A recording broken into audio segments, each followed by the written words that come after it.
సమాచారం కోసం 95 న్యూస్ ఇప్పుడు యాప్ లో మీ ముందుకు వచ్చింది. వెంటనే డౌన్లోడ్ చేసుకుని న్యూస్ అప్డేట్ తెలుసుకోండి. ప్రతి క్షణం ప్రజాక్షేమం కోసం. ఈ ఊరి ప్రజలకు మునుగోడు ఎలక్షన్స్ అయితే బై ఎలక్షన్స్ ఉన్నాయో ఈ జనరల్గా జరిగేటువంటి ఎలక్షన్స్ కావు. మునుగోడు ఎలక్షన్స్ అయితే ఉన్నాయో ప్రజాస్వామ్యానికి ఒక కుటుంబానికి మధ్యన జరుగుతున్నటువంటి ఎలక్షన్స్. ఈ మునుగోడు ఎలక్షన్స్ ద్వారా తెలంగాణలో జీవిస్తున్నటువంటి ప్రజల యొక్క భవిష్యత్తు ఆధారపడి ఉంది. ఈ తెలంగాణలో రాజకీయ మార్పు, సామాజిక మార్పు రావాలంటే ఈ యొక్క మార్పు ఇక్కడి నుంచే నాంది పలకపోతా ఉంది మునుగోడు నుంచి. కాబట్టి మునుగోడులో జరుగుతున్నటువంటి ఎలక్షన్స్ ఏ ఉన్నాయో ఇది ఒక చరిత్రాత్మకమైనటువంటి ఎలక్షన్స్గా నిలబడబోతున్నాయి.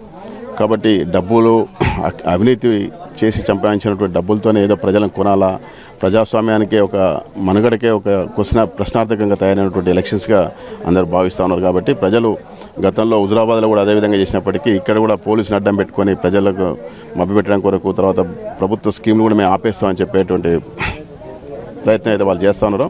అవన్నీ కూడా ప్రజలు అర్థం చేసుకున్నారు. సరైనటువంటి తీర్పు భారతదేశంలో ఉన్న పౌరులే చాలా ఈ యొక్క ప్రజాస్వామ్య వ్యవస్థలో మంచి తీర్పు ఇచ్చేటువంటి గత ఎలక్షన్లో మనం చూసాం. అదేవిధంగా తెలంగాణలో కూడా చూసాం.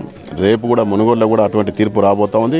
ఈ తీర్పుతోనే తెలంగాణ భవిష్యత్తే ఆధారపడి ఉంది అని ప్రజలందరూ కూడా గమనించారు. కాబట్టి ఈ తీర్పు రేపు కుటుంబ పాలనకు వ్యతిరేకంగా ఇవ్వబోతా ఉన్నారు. దేశంలోనే కుటుంబ పాలన అంతటా ఆధారంగా ఏదైతే ప్రభుత్వాలు ఏర్పడ్డాయి అన్నీ కూడా కుప్పకూలిపోయాయి.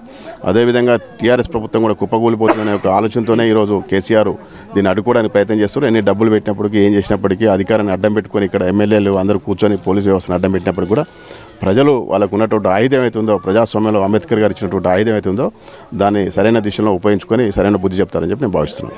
భారతీయ జనతా పార్టీ గుర్తుకే గుర్తుకే